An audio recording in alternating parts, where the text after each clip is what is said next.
ಯಾವುದೋ ಹೊಸ ಹುರುಪು, ಅರಿಯಲಾರದ ಒನಪು, ಇರಲು ಮನದಂಗಳದಿ ಒಲವು ಸಹಜ. ಯಾವುದೋ ಹೊಸ ಹುರುಪು, ಅರಿಯಲಾರದ ಒನಪು, ಇರಲು ಮನದಂಗಳದಿ ಒಲವು ಸಹಜ. ತನ್ನ ಮನೆ ಪಂಚಾಂಗ ಎಲ್ಲಕ್ಕಿಂತಲೂ ಮಿಗಿಲು ಎನ್ನುವ ಭಾವದಲ್ಲಿರುವ ನಿಲುವು ಸಹಜ. ಇದೊಂದು ನನ್ನ ಗಜಲದ ಮತ್ಲ. ಇದು ಯಾಕೆ ಹೇಳ್ತಾ ಇದ್ದೇನೆ ಅಂದ್ರೆ, ನನಗೆ ನಾನು ಹುಟ್ಟಿದ, ನಾನು ಓದಿದ, ನಾನು ಓಡಿದ, ನಾನು ಓದಿದ ನನ್ನ ಊರು ಬಂಟ್ವಾಳ ತಾಲೂಕಿನ ಅಳಿಕೆ ಗ್ರಾಮದ ನೆಗಳಗುಳಿಯಲ್ಲಿ ನಾನು ಏನು ಆಗುವುದಾದ್ರೂ ಅಥವಾ ಯಾವುದೇ ಸಂದರ್ಭ ಬಂದರೂ ಒಂದು ಅವಕಾಶ ಅಥವಾ ಒಂದು ಗುರುತಿಸುವಿಕೆ ಆದ್ರೆ ಸಿಗುವ ಆನಂದ, ಹುರುಪು, ಒಲವು ಪ್ರಾಯಶಃ ಯಾವಾಗಲೂ ಆಗುವುದಿಲ್ಲ. ಈ ದೃಷ್ಟಿಯಿಂದ ನನಗೆ ಒಂದು ದಿವಸ ಇದ್ದಕ್ಕಿದ್ದಾಗೆ ಒಂದು ಫೋನ್ ಕಾಲ್ ಬಂತು ಮೊಬೈಲ್ನಲ್ಲಿ. ಡಾಕ್ಟ್ರೇ ನಮಸ್ಕಾರ, ನಿಮ್ಮನ್ನು ಬಂಟ್ವಾಳ ತಾಲೂಕು ಅಧ್ಯಕ್ಷರಾಗಬೇಕು ನೀವು ಅಂತ ಹೇಳಿ ಮೋಹನ್ ರಾಯರ ಕರೆ. ನನಗೆ ವಿಸ್ಮಯ, ಅಚ್ಚರಿ ಎರಡೂ ಆಯ್ತು. ಆದ್ರೆ ನಾನೀಗ ಹೇಳಿದ ಹಾಗೆ ನನ್ನ ಮನೆಯಲ್ಲಿ ನನ್ನನ್ನು ಖಂಡಿತವಾಗಿ ಗುರುತಿಸುತ್ತಾರೆ ಅನ್ನುವಾಗ ಅದಕ್ಕಿಂತ ಹೆಚ್ಚಿನ ಪ್ರೀತಿ ಏನು? ಹೇಗೆ ಇವತ್ತು ವಿಶ್ವ ಮಾತೃಭಾಷಾ ದಿನವೋ ಹಾಗೆ ನಮಗೆ ನಮ್ಮ ಮಾತೃ ಸ್ಥಾನವೂ ಅಷ್ಟೇ ಶ್ರೇಷ್ಠ, ನಮ್ಮ ತಾಣ, ನಮ್ಮ ಊರು. ಹಾಗೆ ಈ ಒಂದು ಬಂಟ್ವಾಳದಲ್ಲಿ ಇಂದು ನಿಮ್ಮೆಲ್ಲರ ಸಮ್ಮುಖದಲ್ಲಿ ಇರುವಂತಹ ಈ ಸಂದರ್ಭದಲ್ಲಿ ವೇದಿಕೆ ಮೇಲೆ ಆಸೀನರಾಗಿರುವ ನಿಕಟಪೂರ್ವ ಅಧ್ಯಕ್ಷೆಯಾಗಿರುವಂತಹ ಬಹಳ ತಿಳಿದ, ಬಹಳ ಬಲ್ಲಿದರಾದ ಡಾಕ್ಟರ್ ಧರಣಿಗೆ ದೇವಿ ಮಾಲಗತ್ತಿಯವರೇ, ನೀವೇನು ಇವತ್ತು ಧ್ವಜ ನನಗೆ ಕೊಟ್ಟಿದ್ದೀರಿ, ಆದ್ರೆ ಅದು ನಿಮ್ಮ ಕೈ ಒಟ್ಟಿಗಿದ್ರೆ ಮಾತ್ರ ನಡೀತದೆ, ಇಲ್ಲರ ನಡೆಯುವುದಿಲ್ಲ.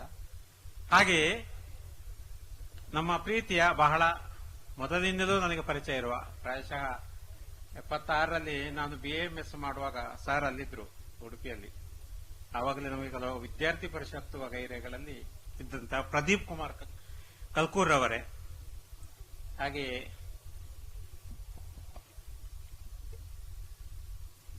ಜಯಾನಂದ ಪೆರಾಜೆ ಅವರೇ, ನಾಗವೇಣಿ ಮಂಚಿ ಅವರೇ, AC ಭಂಡಾರಿ ಅವರೇ, ಮತ್ತು ವೇದಿಕೆಯ ಮುಂದೆ ಆಸೀನರಾಗಿರುವ ನನ್ನವರು ತುಂಬಾ ಬಂದಿದ್ದಾರೆ, ನನ್ನ ಆತ್ಮೀಯರು ತುಂಬಾ ಇದ್ದಾರೆ. ಯಾಕಂದ್ರೆ ನನಗೆ ಅದೊಂದು ಭಾಗ್ಯ, ಊರ ಪರವೂರ ಮಹನೀಯರೆಲ್ಲ ನನಗೆ ಆತ್ಮೀಯರಾಗ್ತಾರೆ. ಬಿಜಾಪುರ ಇರಬಹುದು, ಅಥವಾ ಕೇರಳದಿರಬಹುದು, ಶೋರ್ನೂರ್ ಇರಬಹುದು, ಅಥವಾ ನಾರ್ತ್ ಇಂಡಿಯಾ ಇರಬಹುದು.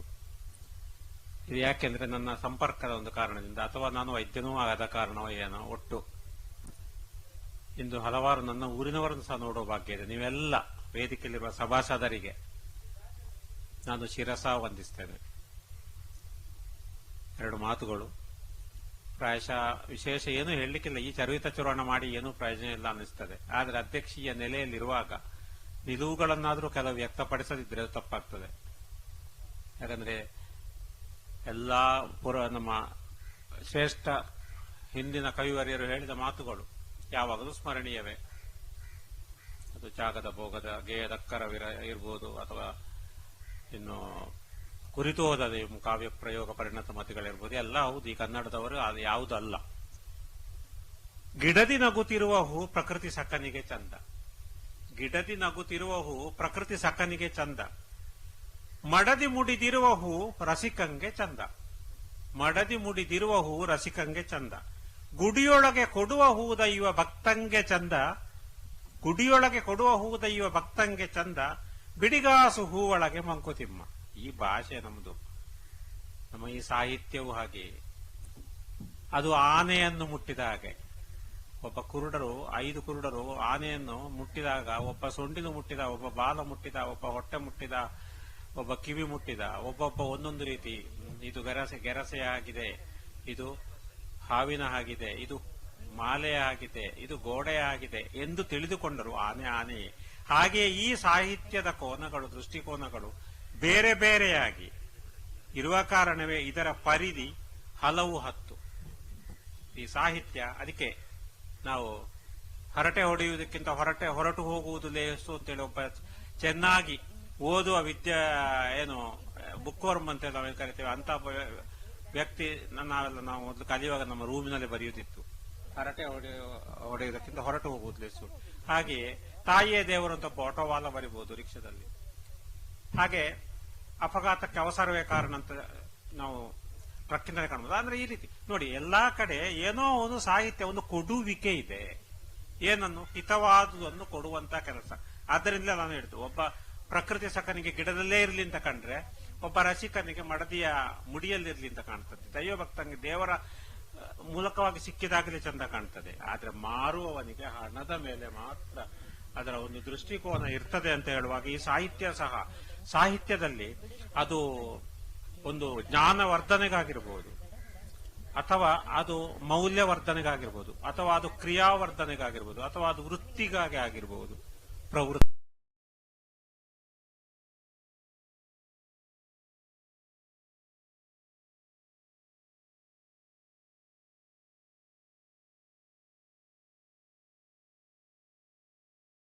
ಮಾತ್ರ ಸೀಮಿತ ಅಲ್ಲ, ಬದಲಾಗಿ ಹಲವು ನೋಟ, ನಾನು ಆಗ ಹೇಳಿದ ಆನೆ ಹಾಗೆ ಅಂತದ್ರಲ್ಲಿ ಅದು ಬರೆಯೋನೇ ಆಗ್ಬೇಕು ಅಂತಲ್ಲ, ಬರೆಸುವ ಹಾಗೆ ಮಾಡುವಂತದ್ದು, ಹಾಗೆ ಅರಿಸುವ ಹಾಗೆ ಮಾಡುವಂತದ್ದು, ಅರಿಯುವ ಹಾಗೆ ಮಾಡುವಂತದ್ದು. ಇದಕ್ಕೋಸ್ಕರವೇ ಈ ಸಾಹಿತ್ಯ ಪರಿಷತ್ತಿನಲ್ಲಿ ಬೇರೆ ಬೇರೆ ಕೈಂಕರ್ಯಗಳನ್ನು ಕೊಂಡುಕೊಳ್ಳುವಾಗ, ನಾವು ಮಾಡ್ತಾ ಇರುವಾಗ ಅದಕ್ಕೆ ನೆಲೆ ಬೇಕಾಗ್ತದೆ, ಪೀಠ ಬೇಕಾಗ್ತದೆ, ಒಂದು ಏನ್ ಹೇಳ್ತೇವೆ ಆಸ್ಥಾನ ಬೇಕಾಗ್ತದೆ. ಅಂತಹ ಆಸ್ಥಾನಗಳೇ ಈ ನಾವೀಗ ಉದ್ಘಾಟನೆ ಮಾಡಿದಂತಹ ಕನ್ನಡ ಭವನದಂತವುಗಳು. ಪ್ರಾಯಶಃ ನಮಗೊಂದು ಬಹಳ ಹೆಮ್ಮೆಯ ವಿಷಯ ಇದು. ಕನ್ನಡದ ಹೊನ್ನುಡಿಗೆ ಬಂಟವಾಳದ ಕೊಡುಗೆ, ಕನ್ನಡದ ಹೊನ್ನುಡಿಗೆ ಬಂಟವಾಳದ ಕೊಡುಗೆ, ಚೆನ್ನಾದ ಕನ್ನಡದ ಭವನ ಬರಲಿ, ತನ್ನದೆನ್ನುವ ಹೆಮ್ಮೆ ನಮ್ಮ ಜನರೆದೆಯಲ್ಲಿ ಒಮ್ಮತದಿ ಬರಲೊಳಿತು ಧೀರತಮ್ಮ. ಪ್ರಾಯಶಃ 20ನೇ ಇಸವಿಗೆ ಇದು ಇಲ್ಲಿ ಅಡಿಕಲ್ಲು ಹಾಕಿದ್ದಾರೆ ಕಾಣ್ತದೆ ನಮ್ಮ ಕನ್ನಡ ಭವನಕ್ಕೆ. 21ನೇ ವರ್ಷದಲ್ಲಿ ಆಯ್ತು. ಇಲ್ಲಿ ನನಗೇನು ಆನಂದ ಅಂದ್ರೆ, ಈಗ ಈ ಹೊಸ ಕನ್ನಡ ಭವನ ಉದ್ಘಾಟನೆ ಆಯ್ತು, ಲೋಕಾರ್ಪಣೆ ಆಯ್ತು, ಕಲ್ಕೂರು ಸರ್ ಹೇಳಿದಾಗೆ. ಅದ್ರ ಬ್ರಹ್ಮಕಲಶ ಆದ್ಮೇಲೆ ಅದಕ್ಕೆ ಒಂದು ಈಗ ಜಾತ್ರೋತ್ಸವ. ಈ ಪ್ರಥಮ ಜಾತ್ರೋತ್ಸವದಲ್ಲಿ ದೇವರ ಹೊತ್ತದ್ದು ನಾನು ಅಂತ ಆಯ್ತು.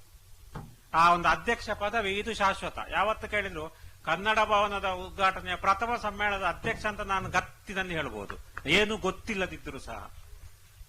ಆ ಒಂದು ಏನ್ ಹೇಳ್ತೇವೆ ಅಂತರ್ಯದ ಖುಷಿ, ಅದು ಸಹ ಈಗ ಒಂದು. ಹಾಗೆ ಈ ಸಾಹಿತ್ಯ ಪರಿಷತ್ ಏನ್ ಮಾಡ್ತದೆ, ಈ ರೀತಿಯ ಚಟುವಟಿಕೆಗಳು, ಬೇರೆ ಬೇರೆ ಸಾಹಿತ್ಯ ಚಟುವಟಿಕೆಗಳು. ಅದರ ಇತಿಹಾಸಕ್ಕೆ ಹೋದ್ರೆ 1915ರಲ್ಲಿ ಹುಟ್ಟಿದಂತಹ ಈ ಸಾಹಿತ್ಯ ಪರಿಷತ್ತು ನಾಲ್ವಡಿ ಕೃಷ್ಣರಾಜ ಒಡೆಯರಿಂದ ಆರಂಭ ಆಯ್ತಂತೆ.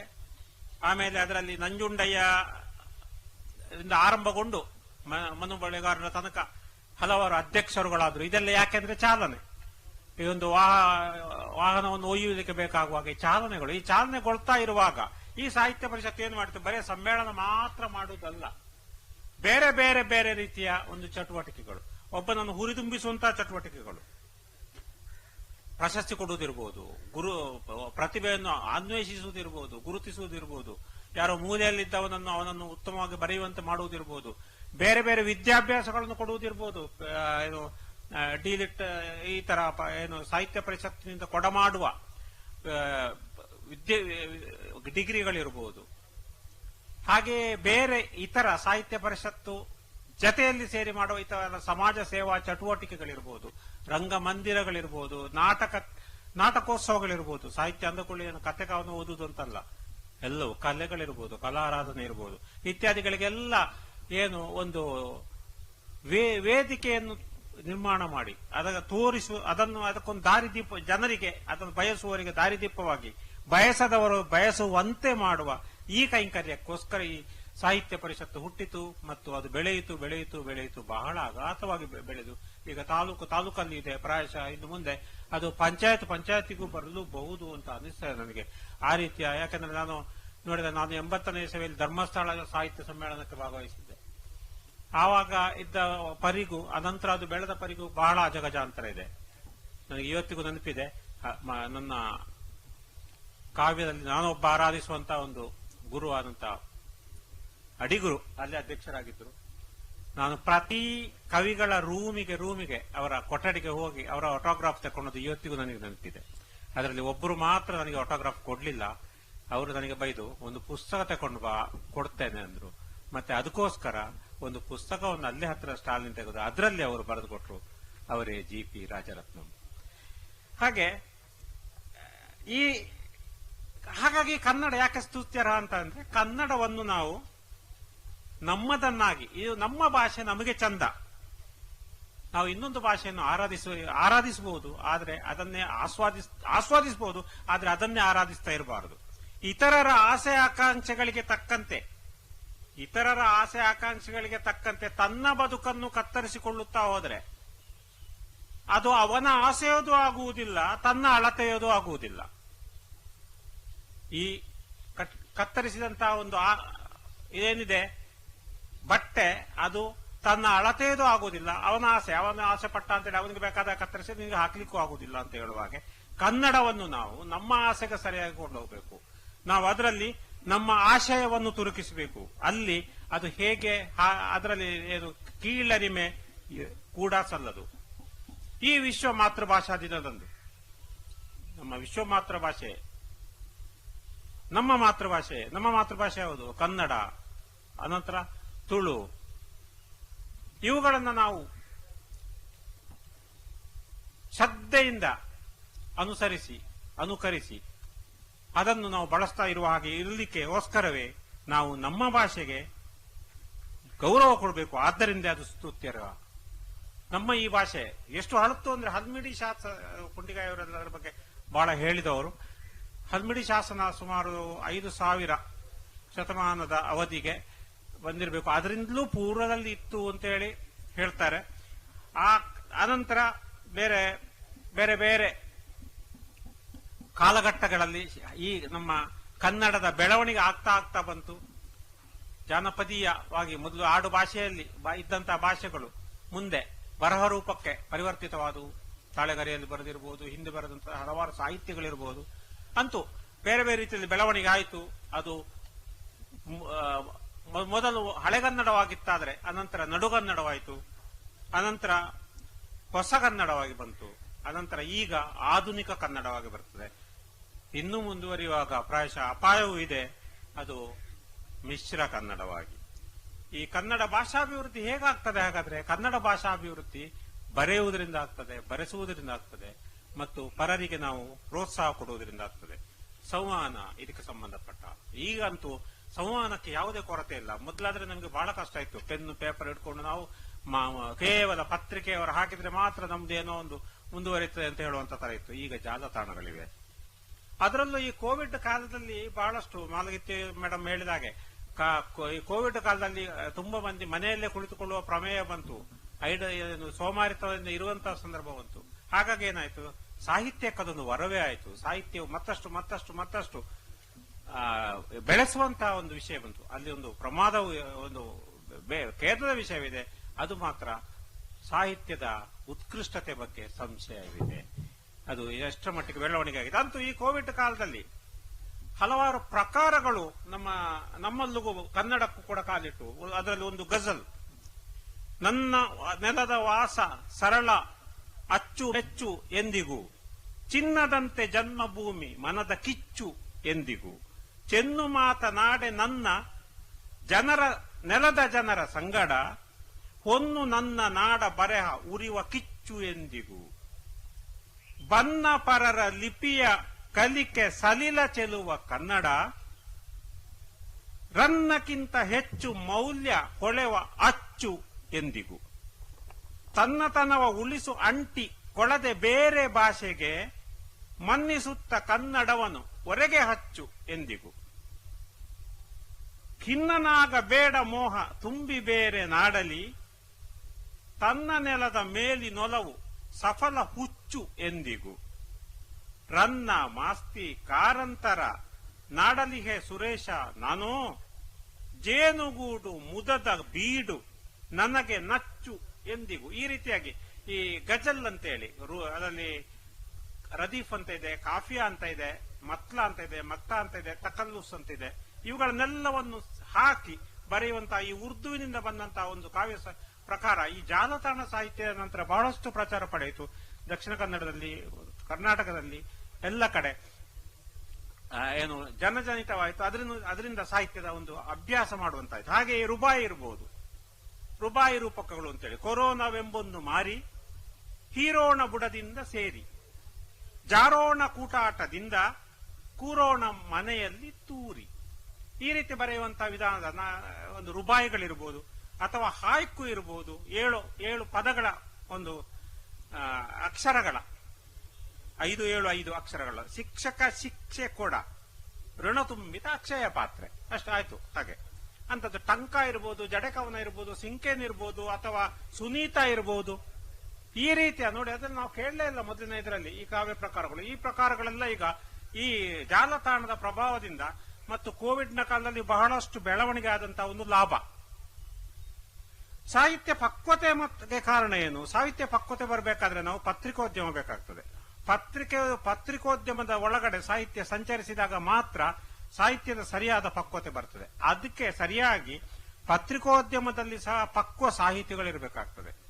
ಆದ್ದರಿಂದಲೇ ಇಲ್ಲಿ ನಾವು ನಮ್ಮ ಭಾಷೆಯನ್ನು ಸರಿಯಾಗಿ ಬಳಸುವತ್ತ ನಿಗಾ ವಹಿಸಬೇಕಾಗ್ತದೆ. ಹಾಗೆ ನಾವು ಈ ರೀತಿಯ ಬೆಳವಣಿಗೆಗಳನ್ನು ಹೇಗೆ ಮಾಡಬಹುದು ಅಂದ್ರೆ, ಬೇರೆ ಬೇರೆ ಬೇರೆ ಬೇರೆ ಬಳಗಗಳಿವೆ. ತುಂಬಾ ಜಾಲತಾಣ ಬಳಗಗಳು ಅವು ನಮ್ಮ ದಕ್ಷಿಣ ಕನ್ನಡದಲ್ಲೇ ಇದೆ ಬಹಳಷ್ಟು. ಈಗ ಏನಾಗಿದೆ ಅಂದ್ರೆ, ಎಲ್ಲಿವರೆಗೆ ಅಂದ್ರೆ ನಮ್ಮ ಯೂನಿವರ್ಸಿಟಿಯ, ನಾನು ಯೂನಿವರ್ಸಿಟಿ ಮೆಂಬರ್ ಅಲ್ಲಾಗಿ ರಾಜೀವ್ ಗಾಂಧಿಯಲ್ಲಿ ಇದ್ದವ, ನಮಗಾದ ಏನು ಮೀಟಿಂಗ್ ನೋಟಿಸ್ ಸಹ ವಾಟ್ಸಪ್ ಅಲ್ಲಿ ಬರುದು. ಅಂದ್ರೆ ಅಷ್ಟರ ಮಟ್ಟಿಗೆ ನಮಗೆ ಈ ಮೀಡಿಯಾದ ಅವಶ್ಯಕತೆ ಇರುವಾಗ ಈ ಜಾಲತಾಣ ಸಾಹಿತ್ಯ ಬೆಳೆದೇ ಬೆಳೀತದೆ. ಹಾಗಾಗಿ ಈ ಸ್ನೇಹ ಸಂಗಮ, ಕಾವ್ಯಕೂಟ, ನಮ್ಮ ಪ್ರೀತಿಯ ಗಜಲ್, ಕರಾವಳಿ ಅವರು ನಮಗೆ ಕಲಿಸಿಕೊಡ್ತಾರೆ ಅಥವಾ ನಾವು ಅವರ ಹತ್ರ ಕಲಿತೇವೆ. ಹಾಗೆ ಅಂತಹ ಬೆಳವಣಿಗೆಗೆ ಅಥವಾ ಬೇರೆ ಬೇರೆ ಪರಿಷತ್ತುಗಳು ಇರಬಹುದು ಒಟ್ಟಿಗೆ. ಚುಟುಕು ಸಾಹಿತ್ಯ ಪರಿಷತ್ ಇರಬಹುದು, ಕೇಂದ್ರ ಕನ್ನಡ ಸಾಹಿತ್ಯ ವೇದಿಕೆ ಇರಬಹುದು. ಈ ರೀತಿಯ ಏನು ಪರಿಷತ್ತುಗಳ ಚಟುವಟಿಕೆಗಳು, ಅವುಗಳಲ್ಲೆಲ್ಲರಲ್ಲಿ ನಾವು ಏನು ನಮ್ಮ ಸಕ್ರಿಯವಾಗಿ ತೊಡಗಿಸಿಕೊಂಡಾಗ ಮತ್ತು ಪರಸ್ಪರ ಬಾಂಧವ್ಯವನ್ನಿಟ್ಟುಕೊಂಡಾಗ, ಈಗ ಕನ್ನಡ ಸಾಹಿತ್ಯ ಪರಿಷತ್ತು, ಚುಟುಕು ಸಾಹಿತ್ಯ ಪರಿಷತ್ತು, ಕೇಂದ್ರ ಕನ್ನಡ ಸಾಹಿತ್ಯ ವೇದಿಕೆ ಇರಲಿ, ಬಾಂಧವ್ಯದಲ್ಲಿರಬೇಕು. ಅವರ ಕಾರ್ಯಕ್ರಮಗಳು ಇವರ ಕಾರ್ಯಕ್ರಮಗಳು ಅಂತ ಭೇದ ಮಾಡದೆ ಎಲ್ಲರೂ ಒಟ್ಟಾಗಿ ಕಾರ್ಯಕ್ರಮವನ್ನು ಮಾಡುವಂತಹ ಒಂದು ಮನೋಭಾವ ತೋರಿಸಿ ಬೆಳವಣಿಗೆ ಆದಾಗ ಖಂಡಿತವಾಗಿ ಅದರ ಏನು ಪಕ್ವತೆ ಬೆಳವಣಿಗೆ ಆಗ್ತದೆ ಅಂತ ನಾವು ಭಾವಿಸಬಹುದು. ಹಾಗೆ ಈ ಕನ್ನಡ ಹಾಗೂ ಯುವ ಜನತೆ ಬಗ್ಗೆ ನೋಡಿದಾಗ, ಕನ್ನಡ ಈಗ ಏನಾಗಿದೆ ಅಂದ್ರೆ, ಕನ್ನಡ ನಿಧಾನವಾಗಿ ಮಾಯ ಆಗ್ತಾ ಹೋಗಿದೆ. ಈಗ ಒಂದು ದಶಕದಿಂದ ನಾವು ನೋಡುವಾಗ ಕನ್ನಡದಲ್ಲಿ ತುಂಬಾ ಬದಲಾವಣೆ ಬಂದಿದೆ. ಭಾಷೆಯಲ್ಲಿ ಮಾತಾಡುವ ಭಾಷೆಯಲ್ಲಿ ಅದಕ್ಕೆ ಪ್ರಾಯಶಃ ಪ್ರಪಂಚ ಸಣ್ಣದಾಗಿದೆ. ಮುಷ್ಟಿಯೊಳಗೆ ನಮ್ಮ ಪ್ರಪಂಚ ಇದೆ. ಎಷ್ಟೋ ಮಂದಿ ವಿದೇಶಗಳಲ್ಲಿ ವಾಸವಾಗಿರ್ತಾರೆ. ಆರಂಭದಿಂದಲೇ ನಮಗೆ ಆಂಗ್ಲ ಮಾಧ್ಯಮದ ಶಿಕ್ಷಣದ ಅನಿವಾರ್ಯತೆ ಇದೆ, ಹಾಗಾಗಿ ಅದನ್ನು ಮಾಡಿರ್ತಾರೆ. ಈಗ ಎಷ್ಟೋ ಸಂದರ್ಭದಲ್ಲಿ ಏನಾಗ್ತದೆ, ನಮಗೆ ಆಯ್ತು ಆಂಗ್ಲ ಭಾಷೆಯ ಒಂದು ಅವಶ್ಯಕತೆ ಇರ್ತದೆ. ಅದನ್ನು ಸಹ ನಾವು ಬಳಸುವಂತದ್ದು. ನೀನು ಡೈಲಿ ಸ್ಟಡಿ ಮಾಡಬೇಕಪ್ಪ, ಇಲ್ಲಾಂದ್ರೆ ತುಂಬಾ ಡಿಫಿಕಲ್ಟ್, ರೋಮಿಂಗ್ ಎಲ್ಲ ಮಾಡಬೇಡ, ಜೀವನದಲ್ಲಿ ಅಚೀವ್ಮೆಂಟ್ ತಗೋ, ಈ ರೀತಿಯಲ್ಲಿ ಮಾತನಾಡುವಂತಹ ಒಂದು ಶೈಲಿಗಳು ಬರ್ತಾ ಬರ್ತಾ ಹೋಗಿ ಕನ್ನಡ ಎಲ್ಲಿ ಸಾಯ್ತಾ ಇದೆಯೋ ಅಂತ ಹೇಳುವಂತಹ ಒಂದು ಸಂದರ್ಭ ಸಹ ಬರ್ತದೆ. ಹಾಗೆಯೇ ಕನ್ನಡದ ಒಂದು ಈ ಉಳಿವಿಗಾಗಿ ಕನ್ನಡವನ್ನು ನಾವು ಬಹಳ ಅಚ್ಚುಕಟ್ಟಿನಲ್ಲಿ ಕನ್ನಡವನ್ನೇ ಸರಿಯಾಗಿ ಉಳಿಸಿ ಬಳಸಿ ಬೆಳೆಯುವಂತೆ ಮಾಡಬೇಕಾಗ್ತದೆ. ಇದಕ್ಕೇನು ಅಂದ್ರೆ, ತಂತ್ರಜ್ಞಾನದ ಬಳಕೆಯ ಜೊತೆಗೆ ಕನ್ನಡದ ಒಂದು ಏನ್ ಹೇಳ್ತೇವೆ ನಾವು, ನಿಜವಾದ ಸತ್ವವನ್ನು ಉಳಿಸಿಕೊಂಡು ನಡಿಬೇಕು. ನಮ್ಮ ಸ್ವಚ್ಛ ಭಾಷೆ, ನೀವು ಚಲೋ ಕನ್ನಡ ಬರೀತಿರಲ್ರಿ, ಚಲೋ ಬರಿಬೇಕಾದ್ರೆ ಕನ್ನಡನೇ ಬೇಕು ನೋಡ್ರಿ ಅಂತ ಹೇಳಿದ ಹಾಗೆ ಬೇಂದ್ರೆಯವರು. ನಾವು ಕನ್ನಡವನ್ನು ಬರೀಲಿಕ್ಕಾಗ್ತದೆ, ಕನ್ನಡ ಬಹಳ ಸೊಗಸಾಗಿದೆ. ಅಂತಹ ಸ್ವಚ್ಛ ಕನ್ನಡವನ್ನು ಬರೆಯುವಂತಹ ಮನೋಭಾವ ಬೇಕು. ಈ ವಿಷಯದಲ್ಲಿ ಭಾಷಾಭಿವೃದ್ಧಿಯಲ್ಲಿ ನಮ್ಮ ಬಂಟ್ವಾಳದ ಹಲವಾರು ಸಂಘಟನೆಗಳು ಬಹಳ ಕೆಲಸ ಮಾಡಿದ್ದೇವೆ. ಭಾಸ್ಕರ ಅಡ್ವಾಳ ಇರಬಹುದು, ರಾಜಾರಾಮ ವರ್ಮರವರು ಇರಬಹುದು, ಕನ್ಯಾದ ಈಶ್ವರ ಪ್ರಸಾದ್ ಇರ್ಬೋದು, ಒಡಿಯೂರು ಗುರುಗಳಿರ್ಬೋದು, ನೀರ್ಪಾಜಿಯವರಿರ್ಬೋದು, ರಘು ಇಡ್ಕಿದು ಅಂತ ನಮ್ಮ ಆತ್ಮೀಯ ಮಿತ್ರ ಇರ್ಬೋದು. ಈ ರೀತಿಯಲ್ಲಿ ಬಂಟ್ವಾಳದವರು ತುಂಬಾ ಒಂದು ಸಾಹಿತ್ಯ ಕೃಷಿ ಮಾಡಿದ್ದು ಸಹ ನಾನು ನೆನಪಿಸಿಕೊಳ್ತೇನೆ. ಹಾಗೆ ಪತ್ರಿಕೆ, ದೂರದರ್ಶನ, ವ್ಯವಹಾರ ಕ್ಷೇತ್ರಗಳಲ್ಲಿ ಸಹ ನಮ್ಮ ಬಂಟ್ವಾಳದ ಮಂದಿ ಬಹಳಷ್ಟು ಶ್ರೇಷ್ಠವಾಗಿ ಇದ್ದಾರೆ. ಹಾಗೆ ವೈದ್ಯ ಮತ್ತು ಸಾಹಿತ್ಯದ ಬಗ್ಗೆ ಹೇಳಿದ್ರೆ ಸಹ ನಾನು ವೈದ್ಯನಾಗಿ ವೈದ್ಯ ಸಾಹಿತ್ಯದ ಬಗ್ಗೆ ಹೇಳಬೇಕಾಗ್ತದೆ. ವೈದ್ಯ ಸಾಹಿತ್ಯ, ವೈದ್ಯನು ಬರೆಯುವ ಸಾಹಿತ್ಯ, ವೈದ್ಯಕೀಯದ ಸಾಹಿತ್ಯ, ವೈದ್ಯನಿಂದ ಬರೆಯುವ ಸಾಹಿತ್ಯ, ಬಿ ಎಂ ಹೆಗ್ಡೆಯವರಿರ್ಬೋದು, ಅಥವಾ ಏನು ಗೋಪಾಲಕೃಷ್ಣ ರಾಯ ಅಂತ ಇದ್ರೆ ಅವರಿರ್ಬೋದು, ಮುರಳಿ ಮೋಹನ ಚೂಂತಾರ್ ಇರ್ಬೋದು. ಹೀಗೆ ವೈದ್ಯರಿಗೋಸ್ಕರ ಬರೆಯುವ ಸಾಹಿತ್ಯ ಇರ್ತದೆ, ವೈದ್ಯರು ಬರೆಯುವ ಇತರ ಸಾಹಿತ್ಯಗಳಿರ್ತವೆ. ಈಗ ನಾನು ಬರೆಯುವ ಹಾಗೆ ಕವನ, ಕಥೆ ಇತ್ಯಾದಿಗಳು. ವೈದ್ಯಕೀಯದ ಮೇಲೆ ಬರೆಯುವುದು ಇರ್ತದೆ, ವೈದ್ಯನಲ್ಲದವ ವೈದ್ಯಕೀಯದ ಮೇಲೆ ಬರೆಯುವ ಸಾಹಿತ್ಯಗಳು ಇರ್ತವೆ. ಹೀಗೆ ಇದೆಲ್ಲವೂ ಏನಾಗ್ತದೆ, ಒಂದು ಉತ್ತಮವಾದ ಆರೋಗ್ಯವನ್ನು ಜನತೆಗೆ ಕೊಡ್ಲಿಕ್ಕೆ ಸಹಾಯ ಆಗ್ತದೆ ಅಂತ ಹೇಳಬಹುದು. ಹಾಗೆಯೇ ಒಂದು ಪತ್ರಿಕೆಯಲ್ಲಿ ಪ್ರಕಟ ಆಗುವಾಗ ನಾವು ಬರೆದಂತಹ ಯಾವುದೇ ಒಂದು ಸಾಹಿತ್ಯ ಪತ್ರಿಕೆಯಲ್ಲಿ ಪ್ರಕಟ ಆಗುವಂತಹ ಒಂದು ಯೋಗ್ಯತೆಯನ್ನು ಅಥವಾ ಪ್ರಕಟ ಪಡುವಂತಹದ್ದು ಬಹಳ ಒಳ್ಳೆಯದು.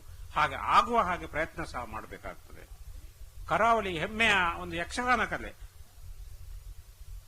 ವೈದ್ಯನಾದರೂ ನಾನು ಬರೆಯುವುದ ಬಿಡಲಾರೆ, ವೇದ್ಯವಾಗುವ ಹಾಗೆ ಹಲವು ಬರಹ.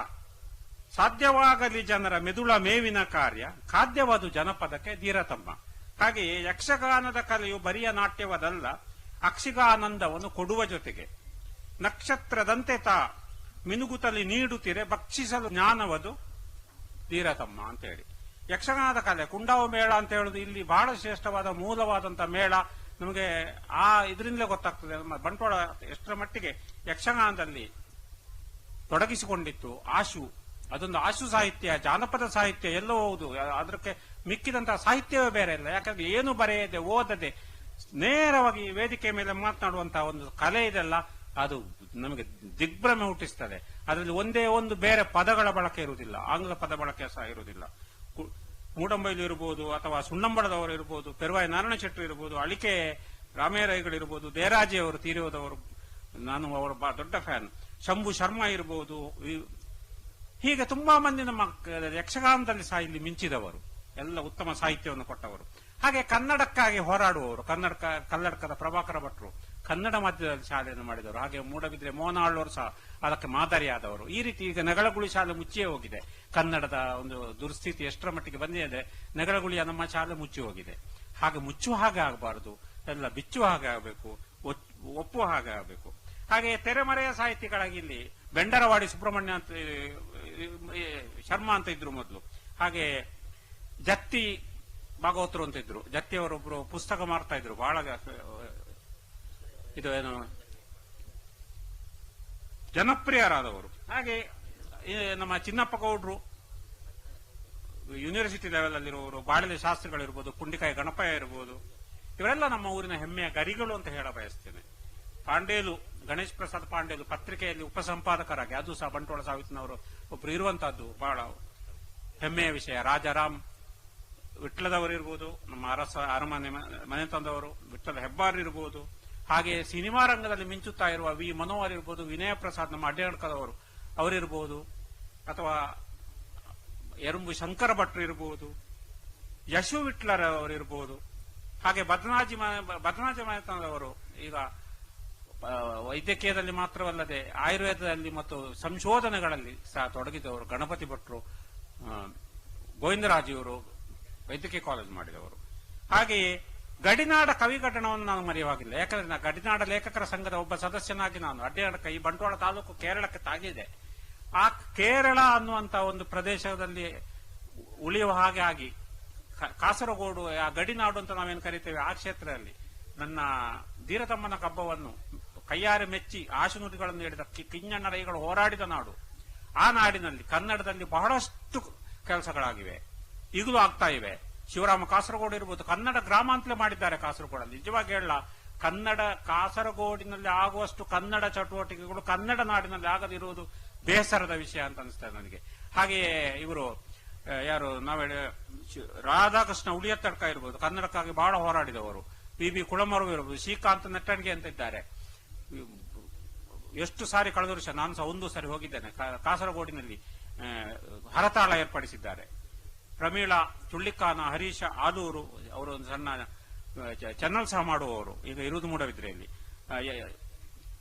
ಕಳ್ವಾಜಿ ಅವರು ಇರ್ಬೋದು, ರೈಗಳು, ಶ್ರೀಕೃಷ್ಣ ಅನಂತಪುರ ಇರ್ಬೋದು, ಶ್ರೀಕಾಂತ್, ಇವರೆಲ್ಲ ಏನು ಬಹಳಷ್ಟು ಸ್ಮರಣೀಯರು. ನಾವು ಪ್ರಾಯಶಃ ನಾನು ಹೇಳುವುದಾದ್ರೆ ಗಡಿನಾಡನ್ನು ನಾವು ಬಿಟ್ಟು ಹಾಕುವುದು ಬೇಡ. ಗಡಿನಾಡು ಕನ್ನಡ ನಾಡೇ ಆಗಲಿ, ಗಡಿನಾಡ ಕನ್ನಡ ಅನ್ನೋದು ಹೋಗಿ ಗಡಿನಾಡು ಕನ್ನಡ ನಾಡೇ ಆಗಲಿ. ಹಾಗೆ ಆಗುವುದಕ್ಕೆ ಸರ್ಕಾರದ ಒಂದು ಏನು ಕೆಲಸ ಕಾರ್ಯಗಳು ತುಂಬಾ ಮುಂಚೂಣಿಯಿಂದ ನಡೆದು ನಮ್ಮ ಪುನಃ ಆ ಕಾವೇರಿಯಿಂದ ಗೋದಾವರಿ ಇದ್ದ ಅನ್ನುವ ಹಾಗೆ ನಮ್ಮದು ನೀಲಗಿರಿ ತನಕ, ನೀಲೇಶ್ವರ ತನಕ ಕನ್ನಡ ನಮ್ಮ ನಾಡಾಗಿ ಬರಲಿ ಅಂತೇಳಿ ಹಾರೈಸ್ತೇನೆ. ಹಾಗೆ ಈ ಪ್ರಾಥಮಿಕ ವಿದ್ಯಾಭ್ಯಾಸದಲ್ಲಿ ಕನ್ನಡ ಕಡ್ಡಾಯ ಇರಬೇಕು. ನನ್ನ ಮಗ, ಅವನನ್ನು ನಾನು 7ನೇ ತಾರೀಕು ತರಗತಿ ತನಕ ಕನ್ನಡ ಮೀಡಿಯಂನಲ್ಲಿ ಕಲಿಸಿದ್ದೆ.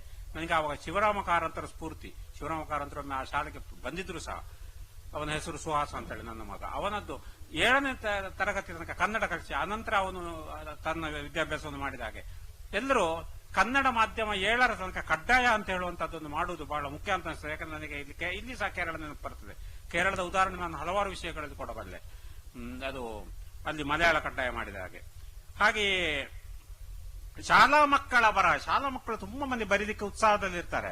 ಹಾಗಿರುವಾಗ ಅವ್ರಿಗೆ ಏನಾಗ್ತಂದ್ರೆ ಅವರಿಗೊಂದು ಪ್ರಚಾರ ಸಿಗುವುದಿಲ್ಲ ಮತ್ತು ಗುರುತಿಸುವಿಕೆ ಸಿಗುವುದಿಲ್ಲ. ಅದಕ್ಕೋಸ್ಕರ ಸರ್ಕಾರ ಪ್ರತಿ ಶಾಲೆಯಲ್ಲಿ ಇದು ಅನ್ನದಾಸೋಹ ಇದ್ದಾಗ ಒಂದು ಅಕ್ಷರ ದಾಸೋಹ ಸಹ ಮಾಡಲಿ. ಕನಿಷ್ಠ ಪಕ್ಷ ವರ್ಷಕ್ಕೊಂದು 4 ಮಂದಿಯದ್ದು, 5 ಮಂದಿಯದ್ದು, 10 ಮಂದಿಯದ್ದು ಪುಸ್ತಕವನ್ನು ಸರ್ಕಾರ ಪ್ರಕಟ ಮಾಡಿಸಬೇಕು. ನುರಿತ ಇವರು ಯಾರೋ ಕವಿಗಳಿಂದ ಆಯ್ಕೆ ಮಾಡಿಸಿ ಆವಾಗ ಶಾಲಾ ಮಕ್ಕಳಿಗೆ ಒಂದು ಉತ್ತೇಜನ ಬರ್ತದೆ, ಉತ್ಸಾಹ ಬರ್ತದೆ, ಅವರು ಮತ್ತಷ್ಟು ಬರೀಲಿಕ್ಕೆ ಪ್ರಯೋಜನ ಆಗ್ತದೆ. ನಾವು ಎಷ್ಟೋ ಸಂದರ್ಭದಲ್ಲಿ ಕಮ್ಮಟ ಮಾಡ್ತೇವೆ. ಹಾಗೆ ಶಾಲೆಗಳಲ್ಲಿ ಕಡ್ಡಾಯವಾಗಿ ಸರ್ಕಾರದನ್ನು ಮಾಡಲಿ ಅಂತ ನನ್ನ ಒಂದು ಅನಿಸಿಕೆ. ಹಾಗೆ ಈ ಜಾಲತಾಣದ ಸದ್ಬಳಕೆ ಆಗಬೇಕು. ಜಾಲತಾಣದಲ್ಲಿ ಈಗ ಅಂತ ಸದ್ಬಳಕೆ ಎಷ್ಟು ಸರ್ತಿ ಆಗುವುದಿಲ್ಲ. ಬರೆದದ್ದೇ ಸಾಹಿತ್ಯ ಅಂತ ಆಗ್ತದೆ, ತಪ್ಪು ಬರೀತಾರೆ. ಅನಂತರ ಆ ವಿಷಯದಲ್ಲಿ ವಾದ ವಿವಾದ ಮಾಡ್ತಾರೆ, ತಾನು ಬರೆದದ್ದೇ ಶ್ರೇಷ್ಠ ಅನ್ಸ್ತಾರೆ. ಹಾಗೆ ಸಾಹಿತ್ಯ ಜೊಳ್ಳು, ಅದರಲ್ಲಿ ಕಸ ಜಾಸ್ತಿ ಆಗ್ತಾ ಹೋಗ್ತದೆ. ಅದು ಆಗುವ ಬದಲಿಗೆ ಹಾಗೆ ಏನು ಪುಕ್ಕಟೆಯಾದಂತ ಸರ್ಟಿಫಿಕೇಟ್ಗಳನ್ನು ಕೊಡೋದು, ಆ ಸರ್ಟಿಫಿಕೇಟ್ಗಳ ರಾಶಿಯಲ್ಲಿ ಬೀಗುವುದು, ಆಮೇಲೆ ಏನೇನೋ ಬರೆಯುವುದು, ತಪ್ಪು ಬರೆಯುವುದು, ಆ ತಪ್ಪನ್ನೇ ತಾನು ಸಾಧಿಸುವಂತಾಗೋದು. ಕೇವಲ ಹಣ ತೆತ್ತು ಡಾಕ್ಟರೇಟ್ ಪದವಿ ಪಡೆಯುವಂತಹದ್ದು. ಇವುಗಳನ್ನೆಲ್ಲ ಸರ್ಕಾರ ಸಹ ಇದಕ್ಕೆ ಸ್ವಲ್ಪ ಕಣ್ಣಿಡಬೇಕು, ಇತ್ಯಾದಿಗಳನ್ನು ಕೊಡುವ ವಿಷಯದಲ್ಲಿ ಅಂತ ನನ್ನ ಅನಿಸಿಕೆ. ಈ ಹಣ ತೆತ್ತು ಡಾಕ್ಟರೇಟ್ ಪಡೆದು ಆ ಡಾಕ್ಟರೇಟ್ನಲ್ಲಿ ಏನು ಸಾಧಿಸಲಿಕ್ಕಿದೆ ದೇವರಿಗೆ ಗೊತ್ತು. ಹಾಗೆಯೇ ಮೇಲರಿಮೆ, ಕೀಳರಿಮೆ ಇತ್ಯಾದಿಗಳು ಯಾವುದೇ ಪಂಗಡಗಳ ರೂಪದಲ್ಲಿ ಆಗಲಿ ಇರಬಾರದು. ಶಾಲೆಯ ಪಠ್ಯ ಪುಸ್ತಕಗಳಲ್ಲಿ ಉತ್ತಮ ಕನ್ನಡ ಸಾಹಿತ್ಯಗಳು ಬರಲಿ. ನಾವು ಹಿಂದಿನ ಸಾಹಿತ್ಯಗಳನ್ನು ತುಂಬಾ ನೋಡಿದ್ದೇವೆ. ಆ ರೀತಿಯ ಸಾಹಿತ್ಯಗಳು ಇವತ್ತಿಗೆ ನಮಗೆ ಎಷ್ಟೋ ನೆನಪು ಬರ್ತದೆ ಅಷ್ಟೇ, ನಾವು ಕಲಿಯುವಾಗಿದ್ದದ್ದು. ಈಗ ಎಷ್ಟೋ ಅದು ಅಡಗಿ ಹೋಗಿದೆ. ಆ ರೀತಿ ಒಂದು ಉತ್ತಮವಾದ ಹಾಗೂ ವಾದ ವಿವಾದಕ್ಕೆ ಎಡೆ ಮಾಡಿಕೊಡದ ಎಷ್ಟೋ ಸಂದರ್ಭದಲ್ಲಿ ನಮಗೆ ಆಗ್ತದೆ. ಒಂದು ಲೇಖನವನ್ನು ಪುಸ್ತಕದಿಂದ ಕಿತ್ತು ಹಾಕಬೇಕು ಅಂತ ಹೇಳಿ ಹರತಾಳ ಹೂಡುವಂತದ್ದು ಜನಸಾಮಾನ್ಯರು, ಯಾವುದೋ ಪಂಗಡದವರು. ಅವರಿಗೆ ಅವಮಾನ ಆಗಿದೆ, ಇವರಿಗೆ ಅವಮಾನ ಆಗಿದೆ, ಹೀಗೆ. ಹಾಗಾಗಿ ಆ ರೀತಿ ಸಹ ಆಗದ ಹಾಗೆ ಮಾಡಬೇಕು. ಇದು ನಾನು ಒಂದು ಎಲ್ಲ ಜನರು ನಾವು ಏನು ಒಮ್ಮತದಿಂದ ನಮ್ಮ ಕನ್ನಡವನ್ನು ಬೆಳೆಸುವಲ್ಲಿ ಈ ಎಲ್ಲ ರೀತಿಯ ಒಂದು ಅವಕಾಶವನ್ನು ಪಡೆಯುವಂತೆ ಸರ್ಕಾರ ಸಹ ಮಾಡಲಿ. ಅಲ್ಲದೆ ಪ್ರತಿ ತಾಲೂಕುಗಳಲ್ಲಿ ಒಂದೊಂದು ಕನ್ನಡ ಭವನ ಆಗಬೇಕು. ಆ ಕನ್ನಡ ಭವನದಲ್ಲಿ ಆಗಾಗ ಕಾರ್ಯಕ್ರಮಗಳು ನಡೆಯಬೇಕು. ಅದು ಸಾಹಿತ್ಯ ಪರಿಷತ್ನ ಕಾರ್ಯಕ್ರಮ ಮಾತ್ರ ಆಗಬೇಕು ಅಂತ ಇಲ್ಲ. ಯಾವುದೇ ಪರಿಷತ್ನ ಕಾರ್ಯಕ್ರಮ ಆದ್ರೂ, ಯಾವುದೇ ಸಾಹಿತ್ಯ ವೇದಿಕೆ ಕಾರ್ಯಕ್ರಮ ಆದ್ರೂ ಅದು ಒಂದು ವಿಶೇಷವಾದ ದೇಣಿಗೆ ಇಡದೆ ಸ್ವಲ್ಪ ಚಿಕ್ಕದಾದ ದೇಣಿಗೆ ಇಟ್ಟು ಮಾಡುವಂತ ರೀತಿಯಲ್ಲಿ ಆದಾಗ ಹೆಚ್ಚು ಮಂದಿಗೆ ಉತ್ಸಾಹ ಬರ್ತದೆ ಅಂತ ಹೇಳ್ತಾ ನನ್ನ ಒಂದು ಚಿಕ್ಕ ಉಪಸಂಹಾರದ ವಾಕ್ಯಗಳನ್ನು ಹೇಳಿ ನನ್ನ 2 ಮಾತುಗಳನ್ನು ಸ್ವಲ್ಪ ಶೀಘ್ರವಾಗಿಯೇ ಮುಗಿಸ್ತಾ ಇದ್ದೇನೆ. ಸಾಹಿತ್ಯದ ನೆರಳಲ್ಲಿ ಭಾವದರಳೆಯು ಹರಡಿ ಮೇಘದಂದದಿ ಮನದಿ ಯಾವುದೋ ಹೊಸಲೋಕ ತೋರಿದಂತೆ ನೋವಿನಲೆ ಕಾರ್ಮೋಡವಾಗದಿರೆ ಸಿಡಿಲಾಗಿ ಆವರಿಸಿ ಅಪ್ಪಳಿಸದಿರದೆನ್ನುವಂತೆ ಬಂಟವಾಳದ ಬಂಟ ಲೇಖನಿಯ ಸರದಾರ ಉಂಟು ಮಾಡಿಹರಲ್ಲ ಬಹಳ ಸಾಹಿತ್ಯ. ಬಂಟವಾಳದ ಬಂಟ ಲೇಖನಿಯ ಸರದಾರ ಉಂಟು ಮಾಡಿಹರಲ್ಲ ಬಹಳ ಸಾಹಿತ್ಯ. ತಂಟ ಇದ್ದರೆ ಸೊಗಸು ಮಾತಿನರಮನೆಯಲ್ಲಿ ಕುಂಟನೊಲು ಇರದಿರುವ ನಡೆಯೇ ಪಥ್ಯ. ಕನ್ನಡದ ಡೆವಲಪ್ಮೆಂಟ್ ಆಗಬೇಕು ಅಂತೇಳಿ ಕುಂಟನೊಲು ಇರದಿರುವ ನಡೆಯೇ ಪಥ್ಯ. ಮುಳಿಯ ಕಡೆಂಗೋಡ್ಲು ನೀರ್ಪಾಜ ಏರಿಯರು ಸಹಿತ, ಮುಳಿಯ ಕಡೆಂಗೋಡ್ಲು ನೀರ್ಪಾಜ ಏರಿಯರು ಸಹಿತ ಹೊಳೆವ ತಿಳಿ ಬರವಣಿಗೆಯಲ್ಲಿ ಮಿಂಚಿದವರು ನಳನಳಿಪ ಕನ್ನಡದ ಭಾಷ್ಯವನ್ನು ಬರೆದಂತ ಅಳಿವಿರದ ಘನತೆಯಲ್ಲಿ ಶಿರಂಕಲ್ಲಿನವರು. ಅಳಿವಿರದ ಘನತೆಯಲ್ಲಿ ಶಿರಂಕಲ್ಲಿನವರು. ಪಂಜೆಯ ವರದೆ ನಾಡು ಕಾಮತರದಿ ಬೀಡು, ಸಂಜೆ ಮೂಡುವ ಚಂದ್ರ ಜೊನ್ನದಂತೆ, ಸಂಜೆ ಮೂಡುವ ಚಂದ್ರ ಜೊನ್ನದಂತೆ. ಬಂಜರಲ್ಲದ ಭೂಮಿ, ಬಂಜರಲ್ಲದ ಭೂಮಿ, ಪೊಳಲಿಯಮ್ಮನ ಹರಕೆ, ಪೊಳಲಿಯಮ್ಮನ ಹರಕೆ. ಮಂಜುನಾಥನ ಅಭಯ ಕಳೆಯ ಚಿಂತೆ, ಮಂಜುನಾಥನ ಅಭಯ ಕಳೆಯ ಚಿಂತೆ. ಹಿರಿದಾದ ತಾಲೂಕು, ಬಂಟ್ವಾಳ ತಾಲೂಕು ಇದ್ದದ್ರಲ್ಲಿ ದೊಡ್ಡ ತಾಲೂಕು. ಹಿರಿದಾದ ತಾಲೂಕು, ಸಿರಿವಂತ ಮಲ್ಯರು ಮೆರೆದ ಕನ್ನಡ ಪರಶು ರಾಮಕ್ಷೇತ್ರ, ಮೆರೆದ ಕನ್ನಡ ಪರಶು ರಾಮಕ್ಷೇತ್ರ. ಸರಸರನೆ ಹರಿವ ನೇತ್ರಾವತಿಯ ದಾರಿ ಇದು, ಸರಸರನೆ ಹರಿವ ನೇತ್ರಾವತಿಯ ದಾರಿ ಇದು. ಪುರದಿ ನಂದಾವರರ, ನಂದಾವರರು ಇದ್ದಾರೆ, ನಂದಾವರ ದೇವಸ್ಥಾನವಿದೆ, ನಂದಾವರರ ಸಹಿತ ಪಾತ್ರ. ವಿಗಾ ನಾಯಕ ನನ್ನ ಗುರುಗಳು, ಚೆನ್ನಂಗೋಡು ಶ್ರೀಕೃಷ್ಣ ಚೆನ್ನಂಗೋಡು. ಕವಿ ತಾಳ್ತಜೆ, ತಾಳ್ತಜೆ ವಸಂತಕುಮಾರರು. ಕವಿ ತಾಳ್ತಜೆ ಸಹಿತ ವೀಮಾ ನೇಮಾ ಭಟ್ಟರು, ನೇಮಾ ಭಟ್ಟ ನನ್ನ ಅಣ್ಣ, ನೆಗಳಗುಳಿ ಮಹಾಬಲೇಶ್ವರ ಭಟ್ ಅಂತೇಳಿ. ವೀಮಾ ಭಟ್ಟನ ವಾಟೆ ಮಾಲಿನ ಮಾಸ್ಟರು. ವೀಮಾ ನೇಮಾ ಭಟ್ಟರ ಗರಡಿಯಲ್ಲಿ, ಅಣ್ಣ ಇದ್ದಾರೆ ಅಲ್ಲಿ ಬಂದಿದ್ದಾರೆ, ಗರಡಿಯಲ್ಲಿ ಹರಕೆ ಜೊತೆ ಮೆದುಳನ್ನು ಸಾಣೆಗಿಡುತ್ತಿರಲಾಗ, ಹರಕೆ ಜೊತೆ ಮೆದುಳನ್ನು ಸಾಣೆಗಿಡುತ್ತಿರಲಾಗ. ನನ್ನ ಶಾಲೆಯ ಬಾಳ ಮಜಲಿನಲ್ಲಿ, ನನ್ನ ಶಾಲೆಯ ಬಾಳ ಮಜಲಿನಲ್ಲಿ. ಮಗ ಸುಹಾಸನ ಜೊತೆಗೆ ಪತ್ನಿ ಸುಪ್ರಿಯ ಸಹಿತ ಸೊಸೆ ಶುಭ ಲಕ್ಷ್ಮಿಯರು ಒಮ್ಮತದಲ್ಲಿ. ನನ್ನಕ್ಕ ಸುಶೀಲ ಸಹ ಸಾಹಿತ್ಯ ಸೇವೆಯಲ್ಲಿರಲು ಮತ್ತಷ್ಟು ಚುರುಕುಮತಿ ಬಾಳಿನಲ್ಲಿ. ಅಳಿಕೆಯಲ್ಲಿ ಸುಬ್ರಾಯ ಶೆಟ್ಟಿಗಾರರ ಸಹಿತ, ಕೆ ವಿ ಸುಬ್ರಾಯರು ಮೊನ್ನೆ ತಾನೇ ತೀರಿ ಹೋದ್ರು, ನನ್ನ ಆತ್ಮೀಯ ಗುರುಗಳು. ಕೇಶವ ಶೆಟ್ಟಿಗಾರ ಸಹಿತ ಮುಂದೆ ಸಾಹಚರ್ಯದಲ್ಲಿ ಪುಂಡಿಕಾಯಿ, ಮುಂದೆ ಸಾಹಚರ್ಯದಲ್ಲಿ ನಮ್ಮ ಜೊತೆಗೆ ಪುಂಡಿಕಾಯಿ ಗಣಪಯ್ಯ ಭಟ್ರು, ಪುಂಡಿಕಾಯಿ. ಪೆರಾಜೆ ನೇಮಣ್ಣ ಮೋಹನ ರಾಯರಾದಿ ಕವಿ ಪುಂಗವರ ಸಾಂಗತ್ಯ ಮನದಿ ಸ್ಥಾಯಿ, ಯಾವತ್ತೂ ಅಳಿಯುವುದಿಲ್ಲ. ಬೆಳೆಯಲಿ ಕನ್ನಡವು ಕನ್ನಡದ ಭವನದಲ್ಲಿ, ಬೆಳೆಯಲಿ ಕನ್ನಡವು ಕನ್ನಡದ ಭವನದಲ್ಲಿ. ಹೊನ್ನಾಗಿ ಪಂಚಲಿಂಗನ ದಯೆಯ ಸಹಿತ, ಹೊನ್ನಾಗಿ ಪಂಚಲಿಂಗನ ದಯೆಯ ಸಹಿತ. ಹೊಳೆಯಲಿ ತಾಲೂಕು ಸಾಹಿತ್ಯ ನಾಡಾಗಿ, ಹೊಳೆಯಲಿ ತಾಲೂಕು ಸಾಹಿತ್ಯ ನಾಡಾಗಿ. ಚಟುವಟಿಕೆ ಅನವರತ ಇರಲು ಸತತ, ಚಟುವಟಿಕೆ ಅನವರತ ಇರಲು ಸತತ. ಈ ರೀತಿಯಲ್ಲಿ ಒಂದು ಉತ್ತಮ ನನ್ನ ಮನದಾಳದ ಶುಭಾಶಯಗಳನ್ನು ಹೇಳುತ್ತಾ ಸ್ವಲ್ಪ ಮೊಟಕುಗೊಳಿಸಿದ ಭಾಷಣವನ್ನು ಇಲ್ಲಿಗೆ ಮುಗಿಸುತ್ತಾ ನಿಮ್ಮೆಲ್ಲರಿಗೆ ಶುಭವನ್ನು ಹಾರೈಸುತ್ತಾ, ಇನ್ನು ಉಳಿದ ಎಲ್ಲಾ ಗೋಷ್ಠಿಗಳಲ್ಲಿ ಸಕ್ರಿಯವಾಗಿ ಭಾಗವಹಿಸಿ ಎಲ್ಲರಿಂದಲೂ ಮೆದುಳಿಗೆ ಮೇವು ಸಿಗಲಿ ಮತ್ತು ಶುಭವಾಗಲಿ. ಚೆನ್ನಾಗಿ ಕನ್ನಡವನ್ನು ಕೊಂಡೋಗೋಣ. ಇಂದಿನ ವಿಶ್ವ ಮಾತೃ ಭಾಷಾ ದಿನದಂದು ನಮ್ಮ ಪ್ರತಿಜ್ಞೆ ಇದಾಗಲಿ, ನಾನು ಕನ್ನಡವನ್ನು, ನನ್ನ ಭಾಷೆಯನ್ನು ಬಿಟ್ಟು ಬೇರೆ ಯಾವುದೇ ಭಾಷೆಯನ್ನು ಪೂರ್ಣವಾಗಿ ಬಳಸುವುದಿಲ್ಲ. ಹಾಗೆಂತ ಹೇಳಿ ಅಗತ್ಯಾನುಸಾರ ಬಳಸಬೇಕಾಗ್ತದೆ. ಒಂದು ತುಳು ಬೇಕು, ಮಲಯಾಳ ಬೇಕು. ನಾನು ನನ್ನ ನೆಗಳಗುಳಿ ಗಜಲ್ಸ್ 6 ಭಾಷೆಯ ಗಜಲ್ ಬರೆದಿದ್ದೇನೆ. ಹಾಗೆ ಎಷ್ಟೋ ಸಂದರ್ಭದಲ್ಲಿ ನಾನೀಗ ಮೊನ್ನೆ ನನ್ನ ಇಲ್ಲಿ ಆಮಂತ್ರಣದ ಬಗ್ಗೆ ಬರೆಯುವಾಗ ಒಂದು ಲಯನ್ಸ್ ಕ್ಲಬ್ಗೆ ನಾನು ಆಂಗ್ಲ ಲಿಪಿಯಲ್ಲೇ ಇಂಗ್ಲಿಷ್ನಲ್ಲೇ ಬರೆದೆ. ಕೇವಲ ಅದು ಅಲ್ಲಿ ಕೆಲವು ಬೇರೆ ಊರಿನವರಿದ್ದಾರೆ ಇಂಗ್ಲಿಷ್ನವರು, ಅವರಿಗೆ ಅರ್ಥ ಆಗಲಿ. ಹೀಗೊಂದು ಸಾಹಿತ್ಯ ಸಮ್ಮೇಳನ ಆಗ್ತಾ ಇದೆ, ಅದರಲ್ಲಿ ಒಂದು ಕಾರ್ಯಕ್ರಮಗಳಿದೆ, ಏನಾದರೂ ಕಾಂಟ್ರಿಬ್ಯೂಷನ್ ಮಾಡಿ ಕನ್ನಡ ಭವನಕ್ಕೆ ಅನ್ನುವ ಸಲುವಾಗಿ ಲಯನ್ಸ್ ಕ್ಲಬ್ಗೆ ನಾನು ಇಂಗ್ಲಿಷ್ನಲ್ಲಿ ಬರೆದಿದ್ದೆ.